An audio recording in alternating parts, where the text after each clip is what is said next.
This message is brought to you by Redesign.co. As an SGI member, you can receive a 100% fully optimized website that's hosted for free. Have a website you like already?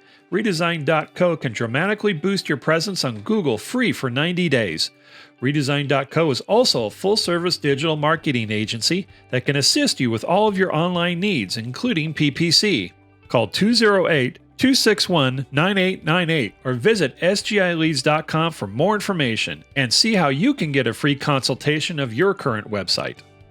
I have a lot of goals and I have a lot of ways that I track them. I'm just going to give you one tool. So the reason I'm saying that is I would encourage you guys to have multiple goals in your life and ways to track them. And so this is just one of the things I use.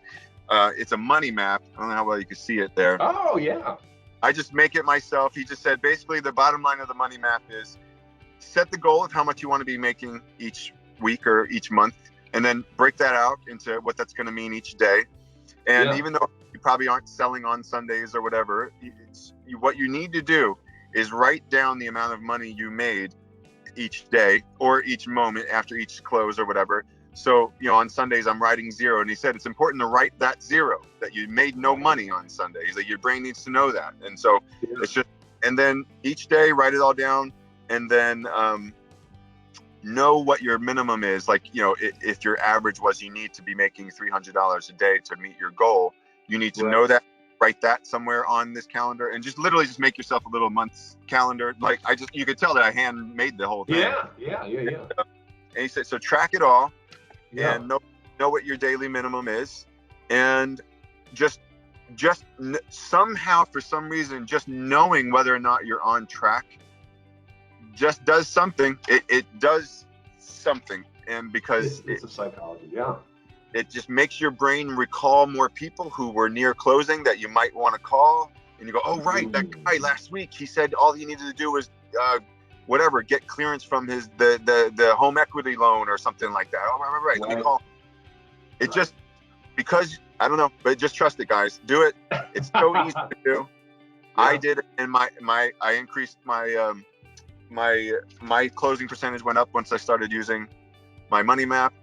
Welcome to The Successful Contractor, powered by Success Group International, a show for residential contractors about residential contractors. We chronicle business journeys, share insights, and celebrate successes in this wonderful industry. I'm your host, Bob Houchin. Hello there, SGI family and other contractors across the country. I am so thankful for your time that you chose to spend with me and this interview. As a reminder, you can watch this interview on YouTube or you can listen to it on your podcast player of choice. Just search for us, The Successful Contractor. I'm sure you'll find it and 50 or more episodes that we have published. So very excited that you're here. I'm even more excited to bring to you this particular discussion. It is with Michael Pompeo, a comfort advisor with CM Heating in suburban Seattle. Michael is a multi-time crown champion, which means according to SGI standards, you've sold more than $1.5 million in residential HVAC equipment in a single year. In 2020, Michael sold over $3 million, and he did that at an incredible 62% closing percentage. Also keep in mind, CM Heating was very limited in what they could do for about a month or so because of COVID restrictions. So very impressive numbers, and he's just a super impressive guy. I first interviewed Michael, I guess it's been a little more than a year ago for our Successful Contractor magazine, and I really enjoyed our conversation. And when I saw he had another fantastic year, I was excited to sit in front of him and bring to you this what I think is going to be some content you'll really benefit from. As you'll see, as you'll listen to Michael, he just oozes with passion for what he does and where he works. He loves CM Heating. He's very thoughtful, very well prepared, unafraid to bring up objections early in the sales process. You'll notice that, so he can kind of eliminate them right away and get buy-in from the homeowner. He's got a great process. Obviously, it's highly effective. So I hope you enjoy this conversation I had with Michael Pompeo of CM Heating and take away a nugget or two. Michael, thank you so much for taking time out of your day to chat with me and our audience. If you would you please share with everyone your name, what your position is with the company you're at, and where you guys are located? Hey, everybody. Yeah, my name is Michael Pompeo. I am in Washington State, specifically around North Seattle area in Everett, and I'm a comfort advisor for CM Heating. and I've been with them 3 years now. That's awesome. And we are talking for a very good reason. You had another stellar year. I had the blessings of getting a chance to interview you last year. Talked to one of the owners of the business, and he said you had another killer year. It'd be great to talk to you again. And so that's what happened. That's why we're here today. But if you would share with everyone, what did you do last year in terms of sales? I did over 3 million. I can't remember where exactly I landed, but it was over 3 and a 62% closing ratio, and really thankful for it. Yeah. Yeah. And when you consider that happened, you guys were shut down at least a month, right? Because of the little pandemic that was going on. Yeah, fair enough. I guess there's a month of potential revenue that could have been in there. Yeah. Right. So you definitely made hay with the opportunities you had. We're going to get into your sales process and what makes you successful in a minute. There's people that have listened to this or watched me do interviews before. They know I like to dig into people's backgrounds because, maybe there's a contractor member watching this goes, how do I find a crown champion? What kind of backgrounds do they have? And so I'd love to share with everyone your background. You do not have a traditional HVAC background, correct? No, definitely not. I knew nothing at all about HVAC. I was one of those people. I didn't even know that like a return air grill was what it was. I didn't know you were supposed to change filters and furnaces. I had no clue about anything. I hated thermostats. They all confused me. So yeah, I definitely had zero knowledge of HVAC, and but I had spent quite a few years in sales by that point, and was like a good opportunity. Yeah, so just kind of share with everyone what kind of stuff have you sold? I mean, you've got a good gamut of things. Yeah, so I sold software packages, and that was all like outbound cold calling on the phone. And so I had to generate my own lead, and then also nurture those leads through the whole pipeline to the point of closing the sale, and then a little bit of follow-up. But so that was something I did for a while, and then I did advertising sales. I've done retail sales, like in a clothing store. Sure. It's just kind of a little bit of a range. Sure. And, yeah. And you were looking for an opportunity. If I'm not mistaken, you answered some kind of an online job ad. And if I remember right, you said when you walked into CM Heating, something about it grabbed you that felt like a different vibe than anywhere else you'd walked into before for an interview or otherwise. Could you maybe communicate with people what that feeling is at CM Heating? Yeah, by the time I was looking for the position, I like a lot of you guys, I've had enough experience out in the commercial world to know that there's some places that suck to work at. Yeah. Even if the money's good or something like that, it really affects your quality of life and things. And it's just not worth it in the end. True. And so I knew that it was true that you could make the kind of money you want to make and find a place that's wonderful to work at. It had to exist. And so I just set my standards where I wanted them and was looking, and that's the end of it. And so once I found the post that John had up, on paper it looked like what I wanted, but it was undetermined. And so once I got in there, I mean, maybe within 5 minutes of meeting John, I knew that that's the guy I want to work with. And the word integrity came out of his mouth within a few minutes, and he said he wanted to create the Disney of HVAC for, and I was like, what does that look like? How do you bring those two together? Anyway, it's beautiful how he described. I mean, in summary, he said he wanted, whether it's his staff or whether it's a customer, he wanted them to feel like their life is better because of CM Heating. That's the end of it. And so, and in a delightful way, he wanted us to be a pleasant people to work with, and not just, most of you guys know how HVAC typically is. I mean, people are very, technical and kind of short and more whatever. They don't have great people skills, whether it's even the salespeople a lot of times just don't have great people skills. And so he just wanted the people to feel like every part of what they experienced, whether they were an employee or not, every part of what they experienced with the company was delightful and a surprise and wonderful. And that enrolled me. That made me go, okay. Because all the other stuff was already checked off for me. Right. So now it was, are you the person I want to have to report to and deal with every day now? And that's that was a big yes for me. And I can tell that John sold, what he sold is what you've experienced, because you've got, Yeah. I can tell the passion that you talk about it. And I know CM is a wonderful place. You guys have had a lot of success, and it's because obviously you have to have the operations, the sales, and there's a lot of infrastructure that needs to happen, but culture is the heartbeat. So that's good stuff. Thank you for sharing that. But obviously you had a lot to learn coming on new. What was it, middle of 2018, like June, something like that, if I remember. Maybe share with everyone what your onboarding and training process was like. So if they said, hey, I want to hire a go-getter like Michael, who's a communicator, has a good sales track record, but what do I have to do with him or her to get them up to speed? So they immediately first week sent me down to get training down in Texas there with SGI, and then when I came back, they had me do probably 3 or 4 weeks of shadowing other sales consultants, and then had me do maybe a week of being shadowed, and then set me loose. Set you loose, and you got your wings. You didn't go backwards. That's great. That's great. So was there a lot of in-office instruction, or was it primarily just in the field, observing, asking questions, that type of thing? A lot of in office for sure, and then a lot of on the field. It might have been about half and half, but they definitely expected me to do my homework and gain the knowledge I needed to gain to be competent. So I mean, I had to learn quick. Sure.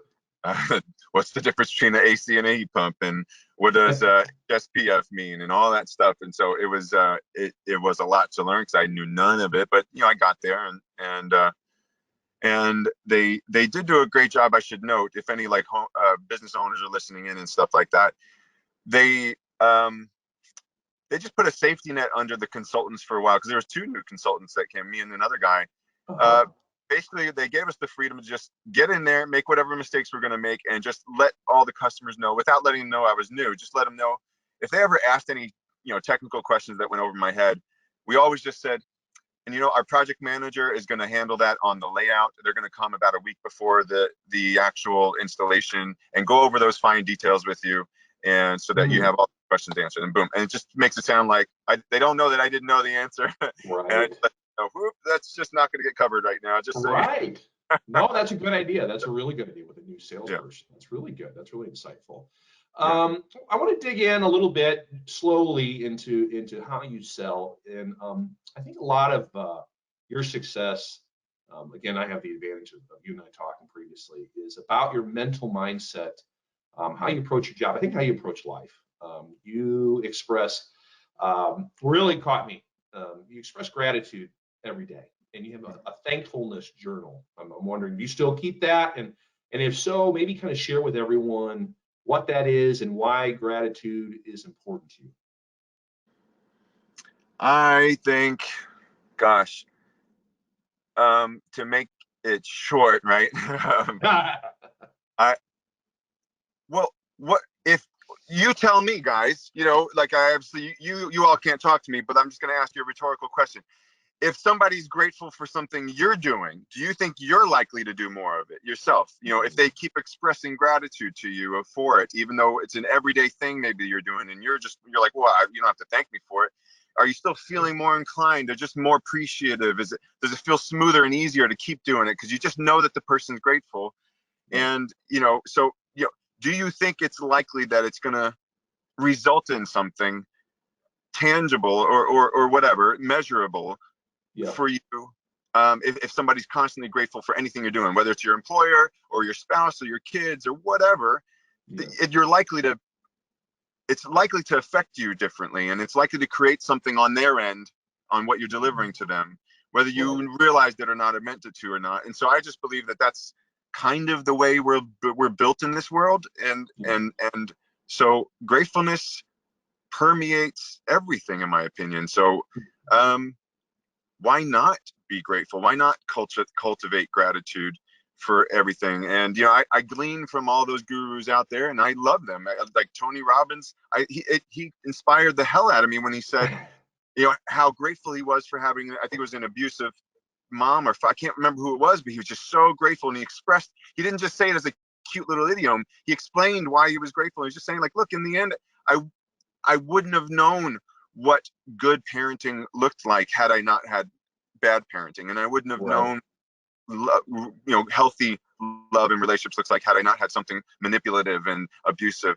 So he said, he just explained how he used that experience to make sure it benefited him. Right. And so in the end, you can make sure that any experience you have, as harmful as it might have been, I don't want to minimize anyone's experiences in the world, Sure. but at some point, I believe you can take every experience you have and make sure that you repurpose it for yourself and have it benefit you and benefit those around. You can do that. I believe that. I could tell you a lot of things that I went through in my life that were horrible, and I would never wish it on.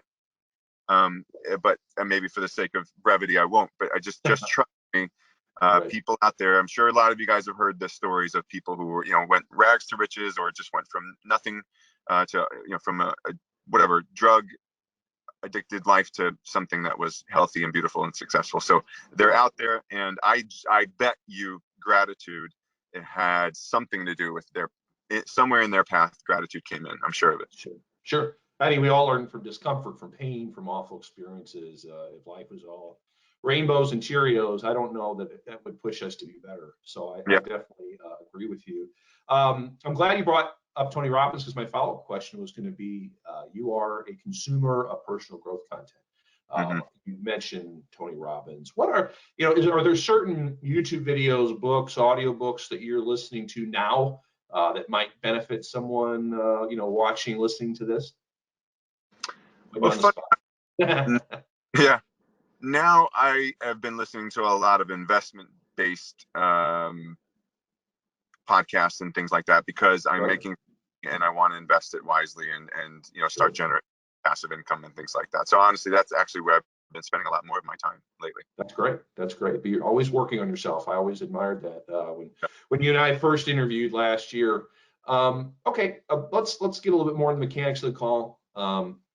You drive to home. I don't know if it's before you get to the house, if you pull over, or if it's as you get to the home. You had mentioned to get yourself centered and get your mind even more hyper-focused, you kind of read through a personal mission statement. Did I have that accurate? And do you still do that? Yeah, that's right. Yeah. So that's cool. In the early morning, I have my own larger mission statement that I read for my life that covers the totality of my life. And then before I get into each appointment, I have a much shorter one that just covers my commitment to myself and to them before I walk into that appointment. It probably takes a minute to read through. I usually just make my phone use the text to audio app on it, and then it reads it, and boom, I'm in.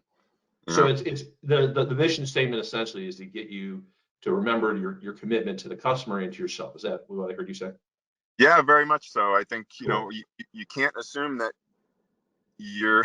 I mean, I don't know about you guys, but I don't wake up with clarity of what we've all had those moments where you watch a movie that just rocks your world. It just reminded you of how important life was, or your something that just rocked you. It's a song, or it's an image, whatever. We've all had those moments of clarity that hit us, or a loved one dies, and then you're just suddenly just smacked with the reminder of how you want to live your life, and then it's so frustrating because within a week it's gone completely. So I've been searching so hard for a long time in my life of mechanisms that can help create that for yourself, self-induced, not waiting for me to stumble into it because I happened to watch a movie that did it to me, and so I want that to be my state, and there's some part of it that's just unrealistic to always be in that state. At the same time, if you have the choice, which I believe we do, to guide your own state, well then, for goodness sake, why wouldn't you want to be in a state where you feel just so alive, committed, you feel clear, you remember what your reason for being there is, and you feel great. That's why not. Yeah, no, that's good. That's really good stuff. Because I think we all need reminders. Why are we I hate to say putting ourselves through this, but why are we doing what we do every day, right? Sure. Sometimes it is a grind. So that's really good. That's why I want to be sure to ask you about that. All right. So you walk to the home, you knock the door, the homeowner opens the door, greets you, allows you to come in. Super awkward. for a lot of people, right? Because they know you're a salesperson, you're coming in to sell them, and they're home and they have money that they want to hold on to.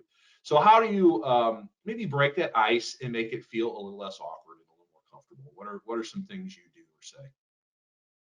I almost right away, after the greeting, hey, nice to meet you. Thanks for having us, whatever. I'll just say something like, did they say it might take about 45 minutes to an hour, today or whatever? I just kind of want to clear that space, because you get, especially now everyone's working from home. I arrive, it's so often I arrive at somebody's house and they're on a call and they're pointing me, quietly to the furnace in the garage. And I'm like, in my head, I'm rolling my eyes like, oh Lord, this will be a fun one. Yeah, it's like worst case scenario, right? But oftentimes people are busy. They want to go about their life, and sometimes you're the third, fourth bid, and they think they know what to expect from you, even though you're probably going to do it differently. And so they have an expectation, right? So you have to kind of immediately, I kind of claim as tactfully as possible the path you're about to take them on, and kind of give them an idea like, hey, where this is going. I'm going to take about 45 minutes to an hour. And I've had some people go, okay, yeah, I don't know why you would need that long, but okay. That almost immediately, I bet they already had a bid or two, and somebody was in and out of there in 10 minutes. So that's true. That probably just tip you off, right? Yeah. So anyway, that's one thing first. And then I go, well, great. Well, what we normally do is go through a few questions about the house and your preferences. And then, of course, I go measure everything, and then I'll put together a few bids. If you wanted to see, different models or ways to compare what we have available, I could do that. Whatever, at the end, I'll put together whatever you need. So can we set up the call essentially? Yep. And I tell them kind of what's going to happen during this thing. And so now that I said that, so is there a place I can just run through some questions with you, like a countertop or something like that? I could place my things, run through some questions. We go do that. There's plenty of times, don't get me wrong, you got to pivot. There's plenty of times where somebody just cracks the door and says, I'll open the garage door, and they close it. And you're like, okay, looks like I'm going to the garage. And especially I don't today. mind. I don't mind it. I'll start in the garage, and then, because it's still sometimes the conversation goes, they're like, so we're in the garage now. They're like, so what do you need? What do you need to see? What blah, blah. And I'll say, well, since we're standing here by the furnace, there's some measurements I got to do here. Of course, there's some questions about the house, and I just still cover it all. I just make sure I let them know, this is everything I'm going to cover. I have to cover. I'm not giving you a bid unless I do all this. I don't say that necessarily, but that's being communicated. Right. And so, so I can get all the elements I need in there, even if it has to be out of order and things like that. That's okay with me. Sure. Yeah, let's cover maybe some of the questions. Obviously, I know you utilize our comfort survey. There's a host of questions that kind of open people's minds up to financing, to what parts of your home are uncomfortable. Maybe talk about are there certain questions you really hone in on and listen to their answers to kind of read, what their body's saying, or so what how your presentation is going to flow later. Are there any cues or words that you listen for? Yeah, I'm trying to catch anything and everything I can, really, because to me, a sale probably occurs in like a I don't know how to describe it, in like a upside down pyramid of conclusion. Mm-hmm. So there's a certain number of conclusions that have to occur before a person purchases something, I feel. Right. And so I feel like my wider first question is, are you even going to do this, period? Whether with me, somebody else, this brand, this model, forget all that. I don't give a crap about that yet. Are you doing Yeah. So I'm sure you get people go, well, maybe in 6 months, right? They'll say something like that. Yeah. And then so I love to camp out on each question. I don't like getting to the end of my presentation and there's still questions like 5 or 6 left unaddressed. Right. That I've already showed them my price and they've already seen my full pitch and everything like that. And now they have 5 issues that I haven't addressed yet.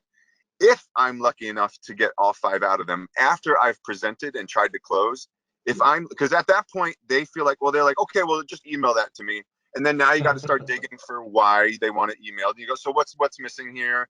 And then they start telling you, if you're lucky enough to, clear the first objection and get to a second one, because people start feeling muscled around and people have their guard up with salespeople. So the moment you start getting into that sense of once they're in that context in their head of this person just asked me to move forward with them, and now they're starting to argue with me, like people don't want to be there. I don't want to be there either. So in a what's the word? Like in a very creative way, you can start closing them before you've actually even presented price, model, anything like that. Start closing them way before you're ever there. So are you even doing this? Oh no, or you might do it in 6 months. Why 6 months? That's, just get it out of them, and camp out there until you settle it. You might as well, in my opinion, you might as well walk out if you find out that they're definitely, you clear that question. They say, oh yeah, we might do this. We're not sure if we want AC or not. Okay, well, what's going on? Like, because if they say, well, we're definitely, if after working it out with you, they're like, you know what? Yeah, we were going to wait 6 months for sure. Now that we've talked it out with you, Michael, like, well, cool. You know what? Thanks for being honest with me. That's great. Normally our bids are only good for a month. Prices go up. Different models are available and phase out 6 months from now. So how about I come back, 6 months from now, and we'll blah, blah, blah. I'm doing that because if I can tell for sure that I've brought all the clarity to them that I could, and they are convinced that they're not going to do anything this month, well, I think we are at a place where we can just table this and come back to it in 6 months. So that's my point. That's just question one. Are you even doing this? Okay, great. And then have you looked at who you're going to do it with? Yeah. Are you definitely choosing CM Heating? Do you need to know more about us? Are there other companies coming in here? Because whatever. So boom. Okay. Now you're doing it with us. Have you thought about which brand? We only go with American Standard, but that's beside the point. Some of you out there are dealing with brands. Okay. So now we've settled which brand. I'd rather have the brand settled, the model settled, and everything by the time I'm presenting, so that, they're like, okay, cool. Yeah. That's interesting. Okay, very good, very good. But All right, so go ahead, please. Well, I was just going to say, so that's one model that my brain is using as I'm going through this. But another thing is just when they say different things, like I said, I like to camp out and find out if they're just like, yeah, we need AC because we just had a baby, and I'm like, oh, what? I just play dumb. Why? Okay, why is that mattering to you? What's going on there? It's just you have a special need or something, whatever. I'll just try to find a way. And there's like, well, no, I just want her to be comfortable. If it's just that kind of thing, regardless, I want them to say it. I want it fresh on their mind. I want that concern present for them and felt by them, because this is the time of the purchase. Money, that feeling when you're asking for $15,000, that's going to create a feeling for them, and you need those feelings. They're competing with each other at the end of that whole thing. So you need to generate that as much as possible, and recall. You're not falsifying feelings for them.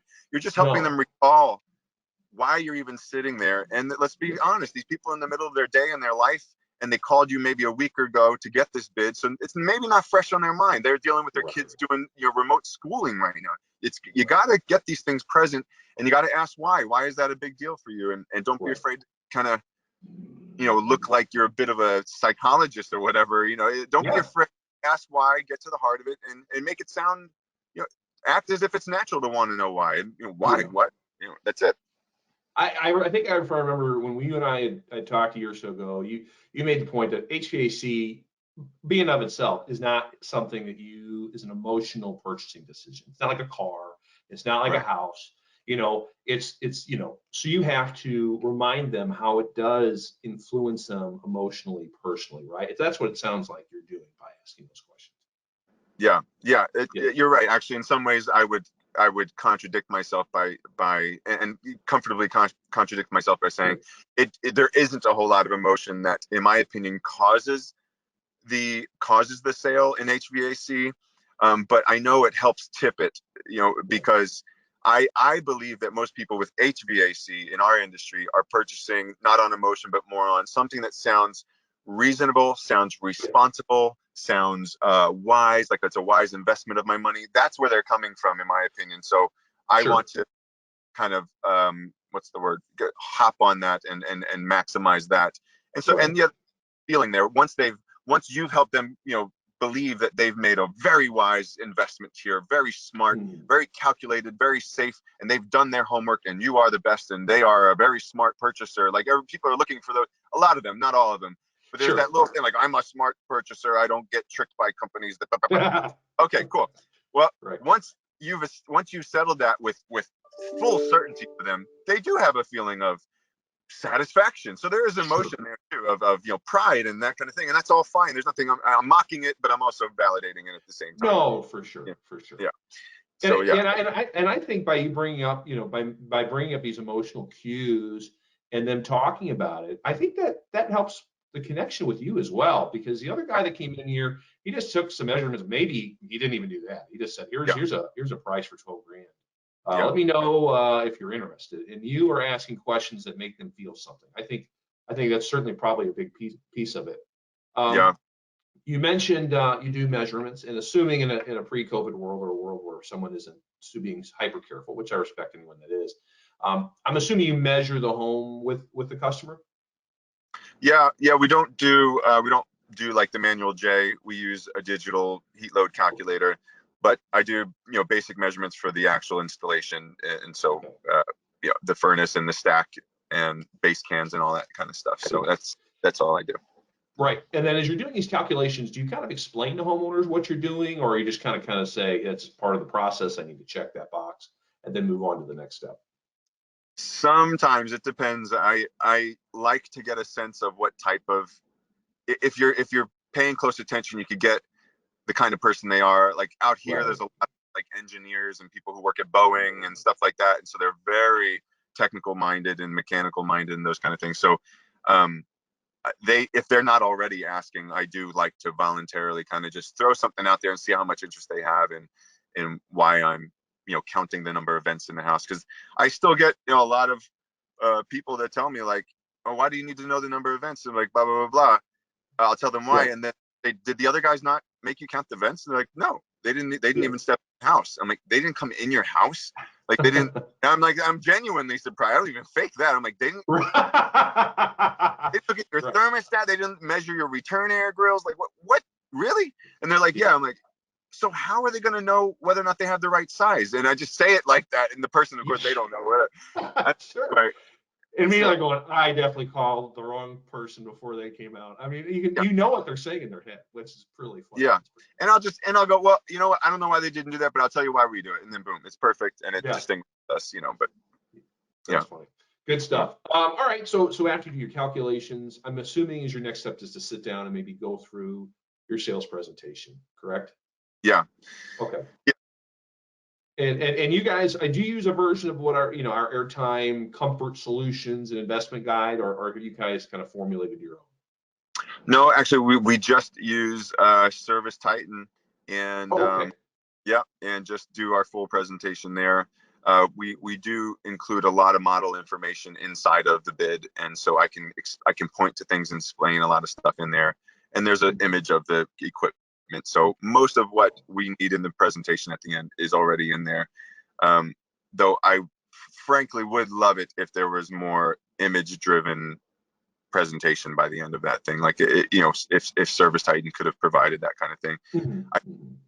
The reason we leaned a little bit away from bringing in a big folder with a lot of flipping and pointing and all that stuff is because it felt a little too clunky and too much like a presentation, and we sensed that people were starting to glaze over and kind of it started like want. So anyway. Sure. I'm sure though at some point you are communicating the value of CM heating and why you're different. Obviously they've seen it up to this point based upon the questions you're asking, the measurements you're taking, the time you're taking. But what are some things that maybe you say about your business, maybe about yourself, to help them further see how you're different than the other guys that have come in, or the other guys are thinking of calling? Yeah, good question. So I spend a lot of time distinguishing the company. There's probably a good 50 things that I might say. It just depends on the person and there's a question I love to ask, and it's what's important to you in a company? And I get very different answers to that. And based on the answer, no matter what their answer is, I always still cover our company guarantees, because almost always it addresses their concern that they answered my question with. But if it doesn't, no matter what, I always cover our company guarantees. And then in response to whatever they say, I've developed a go-to number of things I'll say about the company. So if they're just like, a company that has whatever, a company that has integrity, and sometimes I'll ask, and can you tell me what to you is going to be a measurement of that? Like how do you know whether or not a company has integrity? And I love to find what they say, because some of them are stumped. They're like, well, as long as the reviews are good. I'm like, okay, cool. And sometimes I'll kind of just dance with them a bit, like, that companies can buy reviews and things like that and get fake reviews and stuff. So I mean, are you sure that's like, what about calling LNI or looking them up, looking for infractions, or anything like those kind of things? And they're like, oh yeah, I didn't think about that, whatever. And in some ways I'm just doing that to, in my opinion, part of a salesperson's job, I don't know how to word this. I'll say it and then I'll clean it up. Part of a salesperson's job is to show the customer that they actually don't know anything of what they don't know what they're talking about. They don't, you're right. Compared to you, they don't, because I understand if they've done 20 hours of research on this before you've walked into the door. I've gotten those people, and they are well informed, and there is always something I know that is pretty significant and might shift things significantly if they would just give me a chance to share it and let us go there. And a lot of them, they want everything's closed off. They're very guarded. They're not sharing a lot. They just want you to send the email so that they can create their little spreadsheet and compare everybody. Like, we got a lot of those guys over here. I know everyone's different. I've heard that in Texas, like, people are much more loyal in their business relationships, so they'll just call one company often enough, and just as long as it works for their price range, they'll just stick with that company and they won't get multiple bids. Out here, it's ridiculous. I often come into people's houses and they're like, yeah, you're one of 6, you're one of 4, and such. Yeah, minimum 1 of 3. We're always 1 of 3, and that's like interesting. What it is out here. But there's, like, everyone's got it in their head, you got to get 3 bids out here. And then I get plenty of the engineers and the analysts who they want to get 6 bids, and they want to create their spreadsheet and they want to look it over, and this is going to be a 2-month decision for them. Genuine. And really no closing that person. To be frank, there's no closing that person on the day of.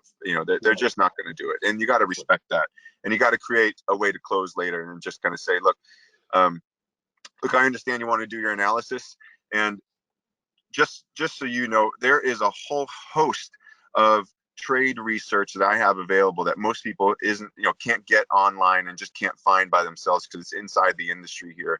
If you end up choosing somebody else or a different brand or something like that by the end of this, would you mind calling me before you make that decision? Because I guarantee you there's something I could send your way that might surprise you.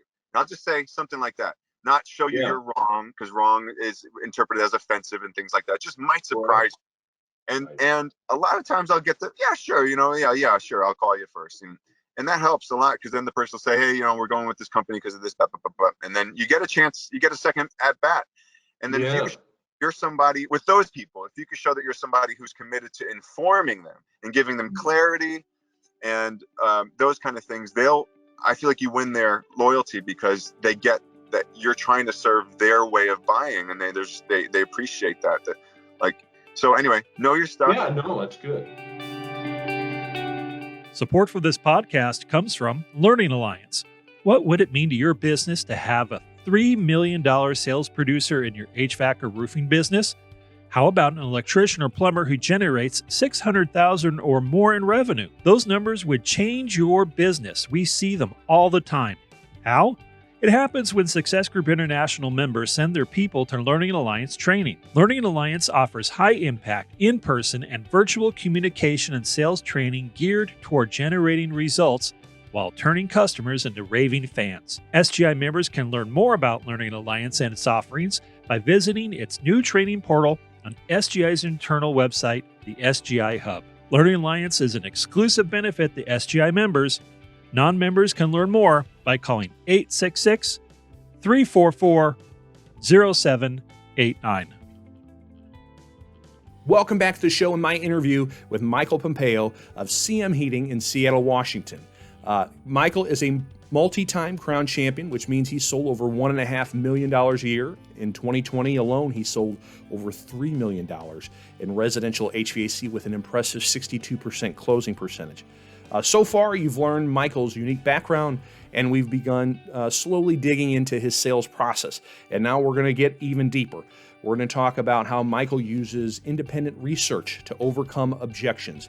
He's going to share his philosophy on options, and so very, very much more. I think you're going to enjoy this. So let's jump back into my conversation with Michael Pompeo of CM Heating.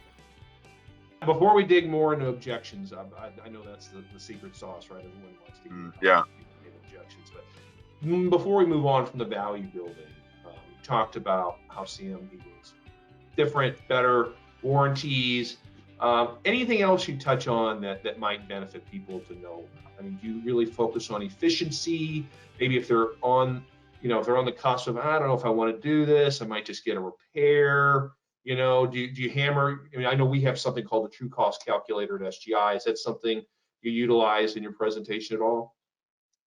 So another thing I do, because we're usually in the higher price range amongst the group out here. So I created a little document for myself. I did my own research. I don't know if you guys know this, but the Department of Energy, Energy Star, ACCA, PARR, they all did separate studies on our industry, multiple studies on our industry, and you can find those studies online.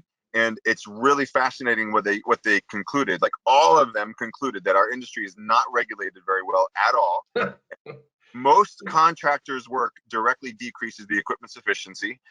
Most contractors' work causes more breakdown rates, and some people, maybe 1 out of 50 people I meet with, found some of this out, found some of this out. Most of them don't know this. They all assume that as long as they all assume that they called companies with good star reviews, 4.8 stars, 4.5 stars. So they just assume whoever's walking into their home is going to do a good job.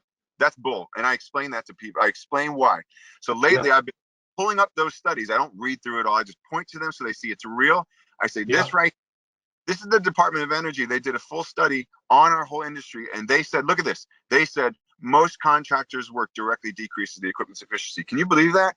That most contractors in the States, even though they've been doing this for years, they've been in business for decades or whatever, they pass inspections, they code and all this stuff. Nobody's coming behind us and checking our pressure rates, right, of our lines. They're not checking our seals. They're not checking whether or not we adjusted the fan speeds on the blah, blah, blah. I just tell them, do you know about this stuff? And they're like, no. I'm like, oh man, I won't go into it. I won't go into a long thing, but let me just tell you real quick.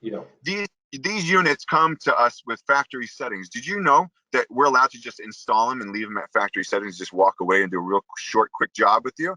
So if somebody comes in here and offers you something that's 3,000 less than us, I could tell you exactly why. The Department of Energy explained it to you right there. That's why they're 3,000 less than us, because they're coming and they're just trying to do as many jobs in one day as they can. Nobody comes behind them to check whether or not they did a quality job. We just have to pass basic inspections. We got to make sure our electrical isn't going to burn down your house. Okay, great. But that doesn't tell you whether or not this unit's likely to break down in the next 3 years because of the way they installed it. And how will you know? There's no way, and so, and I just tell them, I kind of go off on it a little bit. Just think about it. If your system breaks down in 3 years, you call that company, they're going to say, oh, well, it must have been a bad piece of equipment. How do you know, though? And then they're going to tell you, oh, yeah, call the brand. You call the brand, they're going to tell you, no, it was the contractor, blah, blah, blah. And then you're in this ridiculous dance. You're wasting your time. Your house isn't being heated in this middle of winter. So I get, it's that. And this is me usually telling people, I come up front with them. I'm like, look, I'm nowhere near the price yet, by the way. I'm just like normally in the beginning of the meeting. Right. I'm just telling them. I'm telling them, look, we're going to end up in the higher price range than most, but here's why. And we believe that we're worth every penny of it, because we believe you're going to spend the same amount of money at some point. You're either going to do it up front, or you're either going to spend more money later with a lot of frustration, or you just spend it now up front with very little frustration with us. And that's, something like that, something like that is what I say. But I bring up those actual studies. I don't talk about them. I bring them up right on my iPad and go, that's them right there. I'll send these to you if you'd like. And so for me, it's a little bit like I was telling John one day, like I dare people to challenge me on whether or not we're the right company, because I just know that I know, because I've done you guys need to just settle this for yourself. Like, go and do whatever research you need to do. I sat down with my installation manager once too, because I just needed to settle this for myself. I was like, so tell me your story. I need to know I need to know his real skill level, not because I was doubting it. I just needed to know this. Like, is our installation manager just one of the best in the whole freaking area here? And he is. He knows his stuff, and that settled it for me, because you need that, guys. You need your own. Yeah, you need your own conviction that we do it right, and I can prove to you.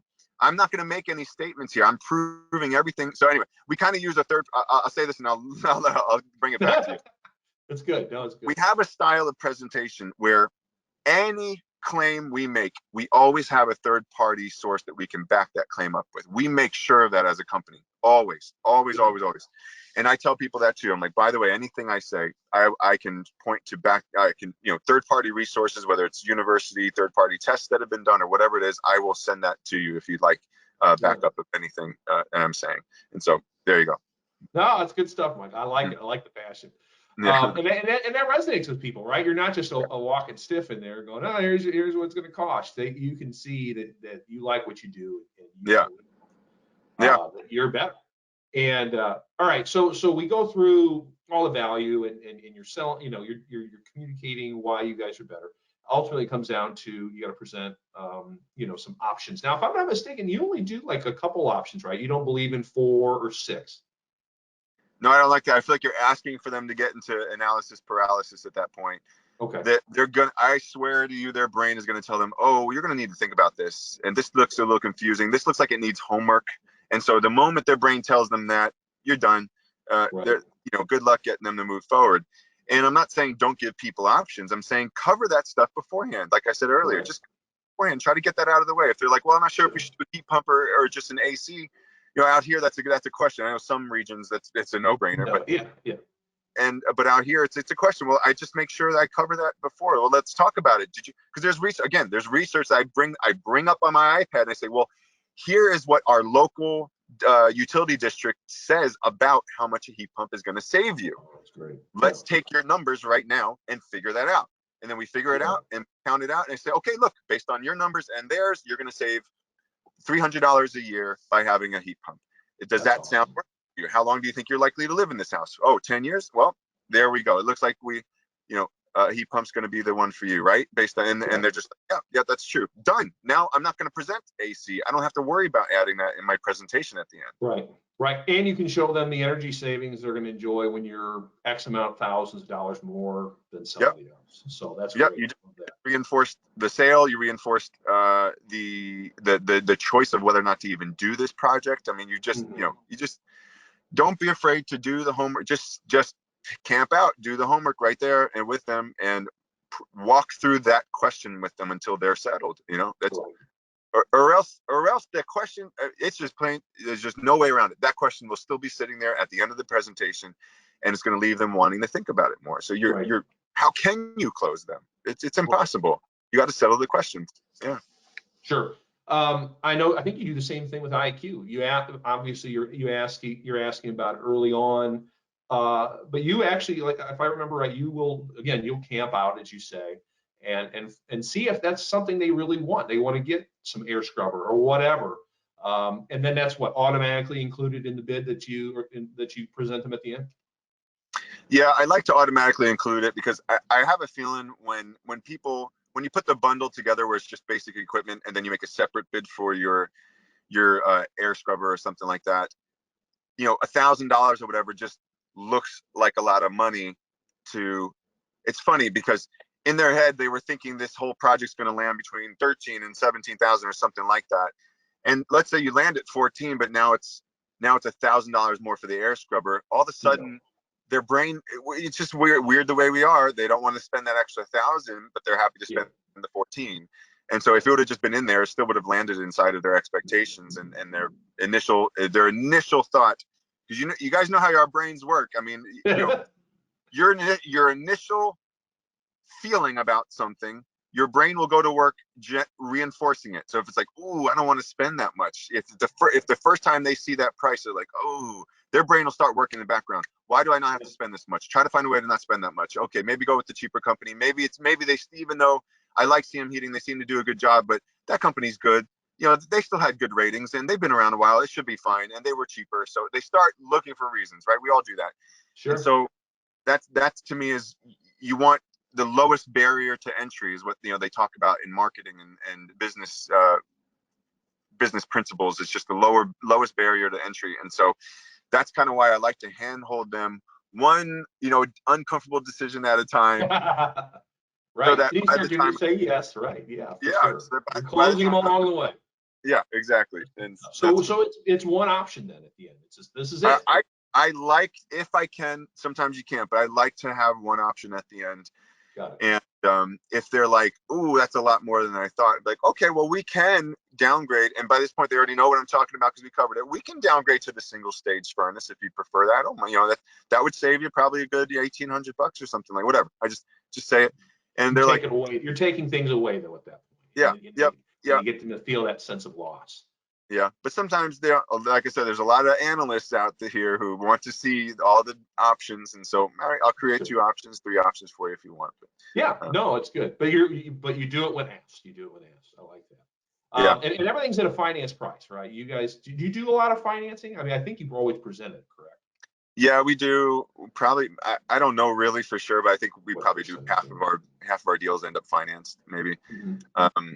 And what resonates most with home? What kind of financing do people seem to like the most? We offer a 0% 36-month, and that one a lot of people take us up on, which kind of hurts us sometimes because we pay a pretty penny for it, and a lot of them just use it because in the middle of the pandemic and stuff, people are like, yeah, I like the idea of holding on to my money if it's not going to cost me any more to do that. Right. Like, so but yeah, that's that. Sure. All right. So we've talked some objections, just the general, price. If someone's like, boy, that's a lot of money, before you start discounting, do you say anything, or not discounting, I should say, before you start stepping back in the type of equipment? Is there anything you do to solidify why you guys are worth that? Any little tidbits or tricks of the trade? Yeah, I try to go to some sources, again, third party, if I can. Just go, well, what was the range you were expecting it to be in? And if they're like, oh, I was expecting it to be around 12 or 11, it's like, okay, and do you mind sharing what made you think that? Was it, were you just doing some like searching online and stuff like that? Or like, oh no, my neighbor, blah, blah, blah, said he got a heat pump, and like, okay, and did they say how long ago it was that they got that, or who the company was? And then it'll come out. They're like, oh yeah, yes, I think it was about 10 years ago. I'm like, okay, well, the market's definitely out here, at least. I mean, my gosh, the market has gone up like crazy.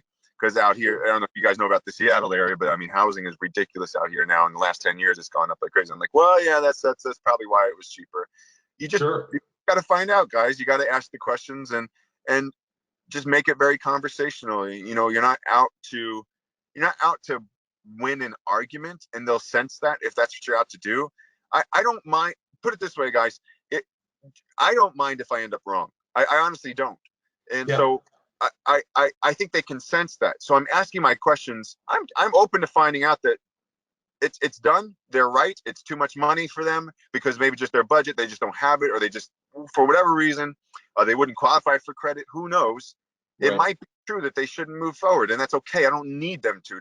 Don't go in there with that, guys, and don't go in there needing to be correct in your opinion. Like maybe whatever. I don't know how to say this, but just go in there planning to have open, real conversation, planning to support your opinions with whatever third party stuff you can support it with, or if it's anecdotal and it's just your opinion, just own that then and say, well, my opinion is this, and here's why, and so that they sense that you're owning it. And I don't know, I feel like more people will trust you if you own that.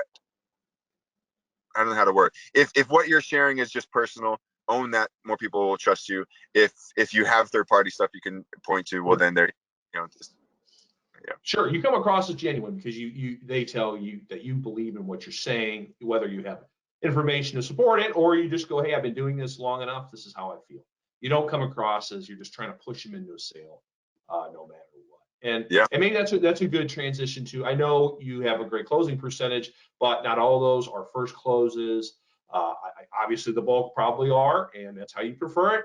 But when you do have someone that is hyper analytical and they just want to nerd out over their Excel spreadsheet and whatever, what's your process for follow up with those individuals so that you can hopefully close them again. I know you said, hey, before you call someone else, call me. Is there anything else you'll do? Do you like call them every week? What's your follow-up process like?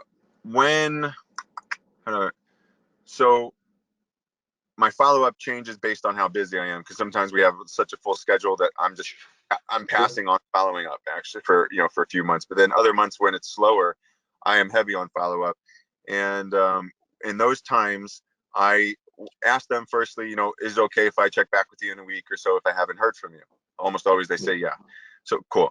And then I do that, especially if I know they were getting other bids or things like that. And then I like short questions in my emails or my calls. I'll call or I'll email, and I'll just say, hey, any new thoughts about the project? That's it. Yeah. Just something short like that. And just a reminder of our guarantee to beat our competitors, apples to apples, blah, blah, blah. Something super, super short just to get the conversation going. Sure. And that's it. That's it, really. Yep. What, 1 time, 2 times you'll reach out to somebody, and then is there a max you go, okay, this is just not worth my time? I will follow up until I hear back from them, and I'll do it maybe at first every week or 2 weeks. So if I didn't hear back, let's say, again, they're not answering their phone and I've sent an email, I'll resend the email, the first one, I'll resend it and say, hey, just making sure you got that email, because my email go to spam sometimes, just making sure this made it to you. That's it. Mm-hmm. Not trying to cover whether or not you should buy from us. Now I'm just, did this email even make it to you? And then feel like, oh, it's considerate to get back to Michael because he's just trying to make sure, if you're just always going, it's kind of like, like people say sales is like dating. Like if you're always going straight for hey, get in bed, it's just going to piss people off. Yeah, that's funny. But it's true. Yeah, that's really funny. All right. So let's say, obviously there's tons of people you're closing that get happily involved with CM meeting with you. What is there anything you do to avoid them having those regrets? Like if you can't get the system installed for a few days, and those dreaded cancellations. Is there a post-close? Is there something you do once they've signed to make them feel warm and fuzzy about that decision to go with you? And if so, what is that? Yeah, absolutely. I say, congrats, guys. So yeah, you're finally going to be nice and cozy in the summertime instead of sweating your brains out when you're sleeping and stuff. I'm repeating back to them everything they said, and I made sure I got all that out. Right. I'm like, nice, yeah. So you guys, you're going to get the cleanest stinking air ever in this house now that you got the air scrubber. And I just kind of restate it, not with salesy language, just with my own like Michael language. Yeah, the cleanest stinking air ever. Like you guys are really going to love this system, And so it's just me. Sales is done. We were already closed. You paid. I'm just letting you know, I think you're going to love this thing, right? And I usually get out of them like, yeah, we're so excited, we really needed this. And it was time, something like that. And you see them reinforcing the decision because they're giving themselves to the decision and you're helping them reinforce it, in their mind. Right. And again, every step of everything you say, you exude a lot of passion, a lot of truthfulness. They can tell you're earnest in what you're doing. They don't, you don't come across as, sleazy sales guy, right? Right. A lot of truthfulness is pushing through. Let's see here. You work. I obviously think very highly of CM Heating. Your team there. You guys have just been really killing the last handful of years. How helpful is that to work with a team like that? Like with training. Like what's training like with you? How do you guys keep each other sharp and earnest and on point week by week?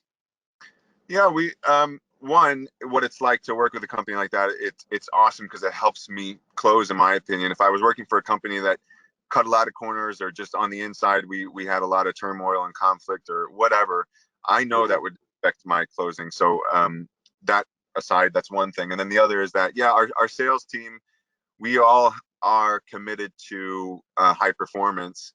And so we do meet every week, and we just cover some, of course, logistics, also practice closing, overcoming objections. We just review what's going on. Are there other materials? Like we just revisit anything we need to revisit. What should we improve our materials that we're bringing in? So we're always modifying, always refining. We're always sharing tips with each other, like what's been working for you lately. There's always a unique situation that's popping up that Sure. maybe it's unique but repetitive, and so we're covering that together. Like, hey, how do we deal with this? That's And great. I think it's important to Crowdsourcing. have that. Yeah, it's because it builds camaraderie. When somebody else is doing something, you can draw from them, and then besides the fact that we're literally just practicing and staying fresh with each other, you do forget your closes. Yeah, I forget things all the time. We'll revisit closing ways to overcome objections, and John will remind us of something that a year ago we covered, and I used it for a good 3 months, and then I lost it, and I forgot it, and I forgot to say it, and I'm like, oh right, yeah, I forgot that. That's a good one. We're supposed to say that, yeah. And so, don't, Yeah. yeah. If you There's guys aren't, it's a lot of information to convey to people, and you're having these real conversations with homeowners. And sure, I mean, if you don't practice every important tool you have in your sales toolkit, it absolutely, it's easy to you'll be rusty. Yeah, for sure. Right. I'm glad you brought up that there's something you forgot, kind of thing. Because what I was going to ask you is, you and I talked. It's probably been about a year or so the last time I had interviewed you. Is there anything that you feel like you learned that really has helped you over that last 12 months? Now, I mean, now you're in it almost 3 years. Any unique little tidbits or secrets that you've maybe picked up again these last 12 months? It's a tough question. I understand that. Yeah, I will think a sec.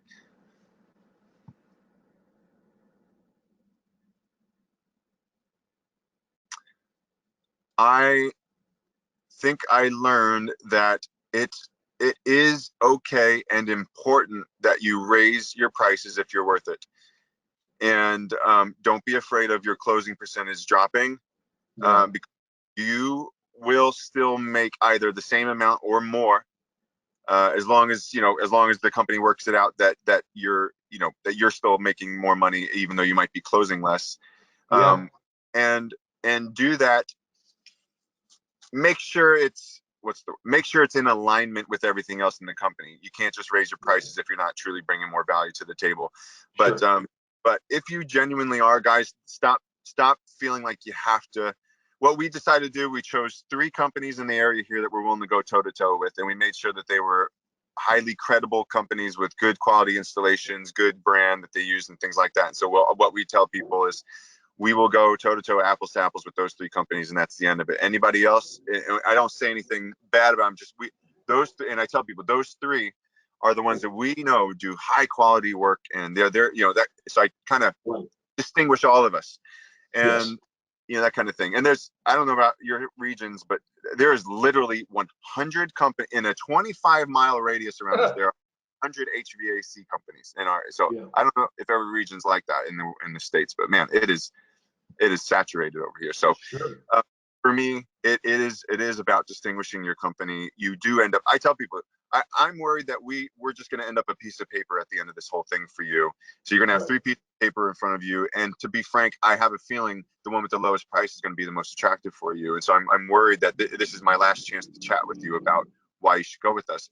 And so I'm just explaining to them, why I'm going into all this stuff, and so and why we're going to be higher priced, and why that's going to be worth it in the end. And I even spell it out. I say, look, if we're 3,000 over them, then this unit usually lasts. Our units usually last about 20 years. Well, think about it. $3,000 sounds like a lot of money up front, but over 20 years, really all we're asking you to spend is, what is that, $150 a year? I don't, I'm doing it in my head right now, but I'm like, actually all we're asking you to do is spend $150 a year, which is probably what, $11 a month. I don't even know what that is. To go with a brand that's the most dependable brand according to Consumer Reports, with the company that's the most reputable in the whole area and actually hits the efficiency levels these things are capable of. So we are going to be saving the money you truly could be. You get the longest warranty for that 100. So really think about it. For $150 a year, that's really all we're asking you to consider doing. And I'll say that, and that softens the blow of the 3,000. And I write that down. Also, another good practice, guys, is a lot of things you say and do, make sure they're somehow written down or in some kind of paper form or something, because people forget. And there's something about seeing something. I don't know what it is that the brain does, but again, there's also, I love reading behavioral science and all that kind of stuff. So I can't point you to the study, but I remember that when somebody sees something written down on paper, it becomes more trusted to them that it was written down and that it's there in front of them. And they also recall it more likely because they return to that piece of paper. So, when you guys are saying things like that, write it down. 3,000, 150, 20 years lifespan. Just write it down real quick. Right. It helps burn into the brain a little bit. I like that. That's a good little trick. I like that a lot. And I'm sure there's gonna be a lot of business owners that are gonna like that you brought up the point. Don't be afraid of prices going up, because I'm telling you, the way equipment is trending, they're only gonna get more expensive and prices are gonna have to go up. So but anyway, I'm glad you brought that up. I'm sure some owners are gonna pause that and say that to their sales team to pay attention to that. Just a couple real quick ones. We've hit the hour, and I value your time. How valuable is goal setting to you, and how frequently do you look at your goals and where you're trending and where you want to go, each and every year? Goal setting is extremely important. So I don't know if you guys have heard of a guy named Jesse Elder. He's a performance trainer out there, and I have a lot of goals, and I have a lot of ways that I track them. I'm just going to give you one tool. So the reason I'm saying that is I would encourage you guys to have multiple goals in your life and ways to track them. And so this is just one of the things I use. It's a money map. I don't know how well you can see it there. Oh, yeah. I just make it myself. He just said, basically, the bottom line of the money map is set the goal of how much you want to be making each week or each month, and then break that out into what that's going to mean each day. And even though you probably aren't selling on Sundays or whatever, what you need to do is write down the amount of money you made each day or each moment after each close or whatever. So, on Sundays I'm writing 0, and he said it's important to write that 0, that you made no money on Sundays, that your brain needs to know that. And so it's just, and then each day write it all down, and then know what your minimum is. Like, if your average was you need to be making $300 a day to meet your goal, you need to know that. Write that somewhere on this calendar, and just literally just make yourself a little month's calendar. Like you could tell that I hand made the whole thing. Yeah. And he said, so track it all and know what your daily minimum is, and just somehow, for some reason, just knowing whether or not you're on track just does something. It does something, and because it's a psychology. It just makes your brain recall more people who were near closing that you might want to call. And you go, oh, right, that guy last week, he said all he needed to do was get clearance from the home equity loan or something like that. Oh, right. Let me call him. It just, because, I don't know, but just trust it, guys. Do it. It's so easy to do. I did it, and I increased my my closing percentage went up once I started using my money map. And that's it. Yeah. And then at the end of each week, tally it all up. Oh, by the way, another thing, don't write down your gross total of what you made from that sale. Try to figure out what you're actually going to walk away with in your bank account. You know what I mean? So if taxes takes out 25%, guys, then take that off what your commission was and write that number in. Your brain needs to know that is my money. It's going into my bank account. If on 2 weeks from now or whatever, 3-4 weeks from now. So it's a very strong reinforcement in your brain that was a good thing that just happened. Keep it up. No, that's really good. It brings some clarity, right? It makes it real. It's not just another sale, another part of the process. It tangibly benefits me and my family this way. Which I'll roll into one of my last questions is, what is your why? What drives you to succeed every day? Probably 2 reasons. So one is, I think, just my core commitment to my life is that, in myself, I don't want to die looking back knowing for sure that there was more I could have given, that I look back and just go, man, I just literally just like a zombie just kind of walked through, just treaded like a treadmill or wading water, just went through those events of my life, and those years just passed, and all of those people that I encountered, like, I didn't give a crap about any of them.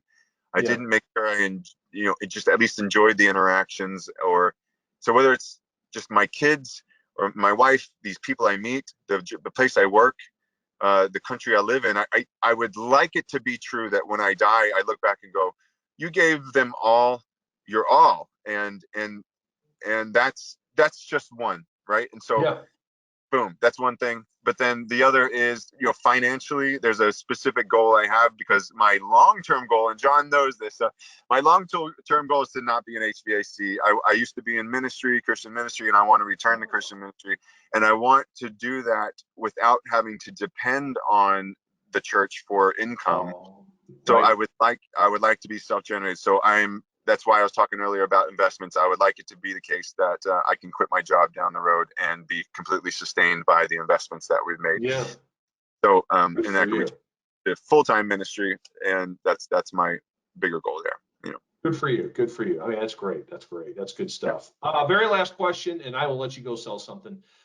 Just in general, any last bit of advice to salespeople watching this as to how they can be more successful, enjoy similar success that you're enjoying? Any final thoughts on that? In some ways, don't do what I did, because what's going to work for your market and you and your personality and your business might be different. Do what I did. Yeah, don't do what I did as far as the actual execution. Do what I did as far as I have always been so freaking hungry to increase my performance and gather whatever I can that's going to improve my everything, my state of being and my inner state of being, and then my outward performance and all those things. So whether it's just little tools or little statements or actual, reading articles about behavioral science, whatever it is, I'm not saying you need to do it. Just be hungry and get out there. You're listening to a podcast right now, so you're doing it, and just stay engaged in your own, your own, and the right tools and things will come your way. Maybe it's not the money map. Maybe it's something else. You know what I'm getting at? So don't worry about those things. You don't have to do it the same way I or somebody else did it. But do what we were doing, because I bet you anybody else who's performing well is drawing from something, and they're hungry for greater increasing that performance. Do that, and it'll happen. Awesome. Michael, thank you so very much for all your time, all your insight. I always enjoy talking to you. You got, again, great energy, great insight. I really appreciate it. Thank you so much. And hopefully maybe I'll see you at an expo, in 6 months or a year, so we can celebrate another awesome year. Yeah, that would be awesome. Yeah, thanks for the chance to share. I love it. This is fun. No, it's good stuff. Michael, take care, and we'll talk to you soon. Thank you. Awesome. Thank you. All right. See you, buddy. Thank you. That was awesome. I got it recorded. Let's hope the thing keeps. Yeah, that's good. I appreciate it. I'm looking. It's so weird. The camera is above my laptop, so I'm not really looking at you. I'm just looking at a black box. Yeah. So, no, hey, man, thank you again. That was a lot of fun. It'll probably run in a month or so. I'll shoot you a text and let you know. And again, it'll be on YouTube. It'll drop on, if you've got an iPhone, I know just because that's what I have. There's a purple app called Podcast. I mean, you're listening to podcasts, I'm sure. Cool. If you're listening to investing. So it's called A Successful Contractor. It'll be up there as well. And so I'm really excited to get it out there. So thank you again. I really appreciate it. Yeah. Thanks, Bob. It was cool. All right, buddy. Have a wonderful day. I'll talk to you later. Yeah, you too. Bye-bye. That's Michael Pompeo of CM Heating in suburban Seattle, Washington, who sold over $3 million in residential HVAC in 2020. Thanks for joining us. If you feel like you have a great story worth sharing that would also help other contractors, please email me at bhouchin@yoursgi.com. Also, if you enjoyed today's show, if you're on YouTube, give us a like. Please subscribe. If you're on your favorite podcast player, please leave us a 5-star review. And please join us for future episodes. It's my promise to you that we will continue to interview successful contractors and other influential individuals in the residential contracting space. This is The Successful Contractor, powered by Success Group International. Support for this podcast comes from Dynamic. Dynamic Air Quality Solutions manufactures IAQ products based on the science of clean air. Dynamic's Clean Air Defense System products are supported by technical and communication IAQ training that is second to none in the industry. For more information on how to get your team confident in communicating IAQ challenges and solutions on every call, email Michelle Hogan at mhogan@dynamicaqs.com. The Successful Contractor podcast is part of the Success Group International family. SGI is the largest member-owned best practices organization for independent residential services contractors. SGI provides its members a competitive edge through proven proprietary management tools and expertise, marketing programs, training, and group buying power, along with a highly active and eager to help membership. For more information about Success Group International, visit www.yoursgi.com.